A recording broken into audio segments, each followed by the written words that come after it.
In the extension for section 3.3, you're going to use linear programming to solve problems. Here are some terms and definitions that describe linear programming. In the last statement here, it says that if the feasible region for a linear programming problem is bounded, then the objective function has both a maximum value and a minimum value on the region. Moreover, the maximum and minimum values each occur at a vertex of the feasible region. In our first example, we're going to find the minimum and maximum values of the objective function c equals 3x plus 4y subject to the following constraints. And our constraints are just a system of inequalities. We're going to graph that system of inequalities looking for the overlap, the areas in common. That's our feasible region. So to graph this system of inequalities, we'll graph our boundary lines. And the first one is x equals 0. And that's a vertical line that crosses the x-axis at 0. It's solid because equals is part of the inequality. And when we check for shading, values greater than 0 are going to be to the right of this vertical line. Okay, then we'll graph the boundary y equals 0. Now that's a horizontal line that crosses the y-axis at 0. And it's solid because equals is part of our inequality. And values greater than 0 for y are going to be above that horizontal line. So we'll shade up. And we can see that our overlap so far is in the first quadrant. But we have a couple slanted lines to graph now. So the first slanted boundary is x minus 3y equals negative 12. To graph this line, I'm going to solve for y, put the equation in slope-intercept form. So I'm going to do that by subtracting x from both sides and dividing every term by negative 3. When I simplify, I get y equals 1/3 x plus 4. So we'll graph that y-intercept of 4 on the y-axis, and we'll use the slope to find more points. Slope of 1/3, so I'm going to go up 1 and to the right 3, a rise of 1 and a run of 3. And when I draw the line through those points, I'm going to draw a solid line because equals is part of the inequality again. Okay, and now checking for shading, if I check using the origin or 0, 0, and I put zeros in for x and y, that whole left side is 0, and 0 is greater than or equal to negative 12 is true. So we'll shade towards the origin. That's where we're going to get true statements for our equation or our inequality. Okay, and now we have our fourth boundary to graph. 3x plus y is equal to 24. Okay, and here I'm going to make a table of values. I'm going to let y equal 0 and find the x-intercept. I'll divide by 3 in order to solve for x. So 24 divided by 3 is going to give me an x-intercept of 8. Now I'm not going to use that y-intercept of 24 because that'll be off my graph. Instead, I'm going to let x equal 5, and I'm going to solve for y. 3 times 5 is 15, and if I subtract 15 from 24, I find out that y is equal to 9. So I have 8, 0 on the x-axis, and I have 5, 9 on this boundary line. And now I'll draw a solid line again through those points and check for shading. Solid because equals is part of the inequality. I'll check using the origin, 0, 0. And when I put zeros in for x and y, I find that I have 0 on the left-hand side, and I want to know if 0 is less than or equal to 24. And 0 is less than 24, that's true. So again, I'm shading towards the origin or to the left of this slanted line. And now the overlap of all 4 inequalities is this quadrilateral in the first quadrant. So I'm going to shade that in. This is the solution to that system of inequalities or constraints restrictions on our variable. And now I need to name the vertices of that quadrilateral. Those are the ordered pairs that we'll check in our objective function to look for minimum and maximum values. So that first ordered pair at the origin is 0, 0. And then up from there, I find I have an ordered pair of 0, 4. Okay, moving across, I have a vertex at 6, 6. And then on the x-axis, I have a vertex for this quadrilateral of 8, 0. Okay, and in that objective function, c is equal to 3 times x, and for 0, 0, we're going to let x equal 0, plus 4 times y, we're letting y equal 0, so we find a c value of 0. Okay, for the second vertex, I'm going to put 0 in for x, and I'm going to put 4 in for y, so I get a value of 16 for c. And my next function value will be found at 6, 6, so I'll put 6 in for x and 6 in for y.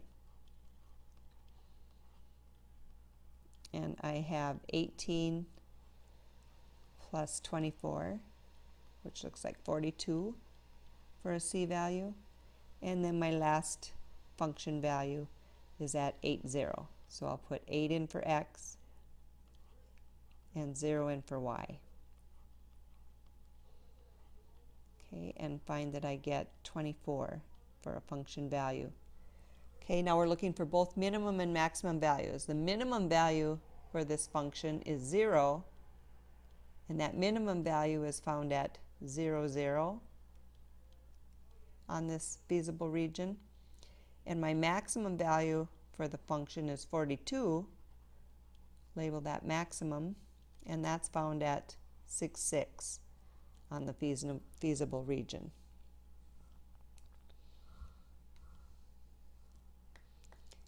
Okay, in this example, the constraints represent information related to a printing business where X is the number of graphic arts jobs and Y is the number of printing jobs. We want to graph the system and evaluate the profit function P equals 20X plus 40Y at each vertex to determine how the printing business can maximize profit. Okay, so again, we're going to graph the boundary for that first inequality.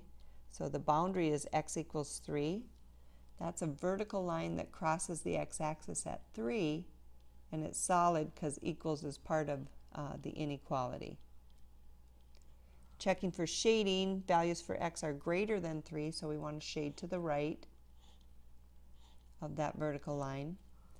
Okay, and the next boundary that we're going to graph is y equals 0. That's the horizontal line that crosses the y-axis at 0. It's solid because equals is part of the inequality. And checking for shading, values for y greater than 0 are above this horizontal line. Okay, we have one slanted boundary line to graph, 4x plus 6y equals 24. To graph that slanted line, I'm going to use x and y intercepts. So when I let x equal 0 and solve for y, I'm going to divide 24 by 6. So I find out my y-intercept is 4. And when I let y equal 0 and solve for x, I'm going to divide 24 by 4 and find that my x-intercept is 6. So I'm going to graph 0, 4 on the y-axis, 6, 0 on the x-axis, and I'm going to draw the slanted line through those 2 points solid because equals is part of this last boundary line. Okay, checking for shading, I'll use the origin again, and when I put 0 in for x and y, that whole left-hand side is 0.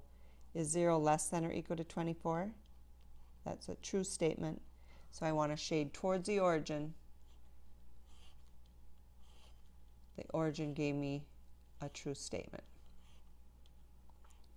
Okay, and now I'm going to shade in that feasible region, that overlap of all three inequalities.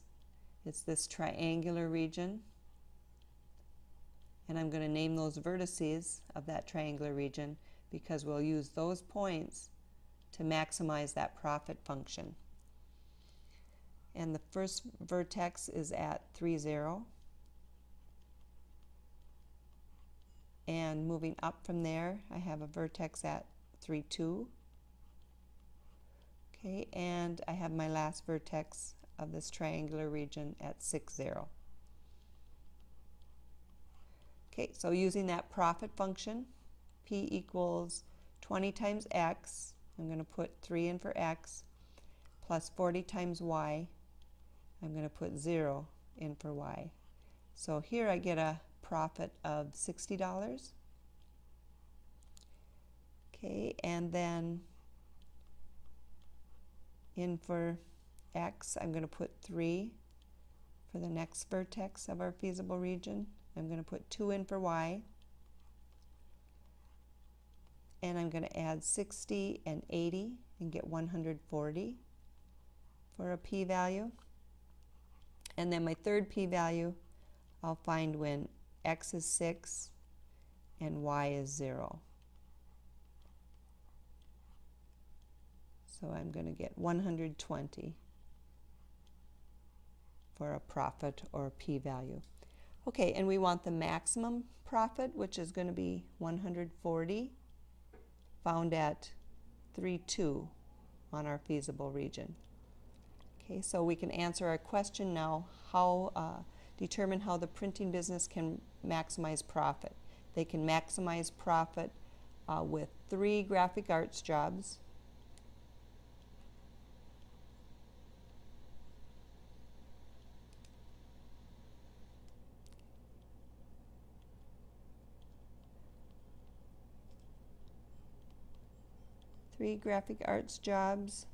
and 2 printing jobs.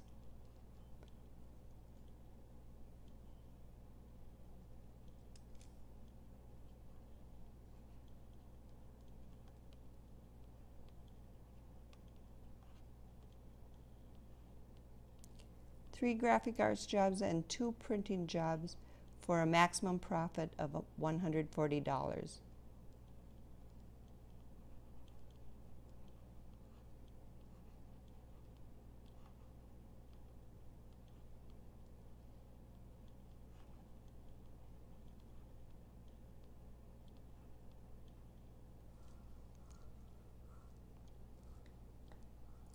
Along with your notes of this video, read example problems 1 and 2 found on page 175 of your textbook.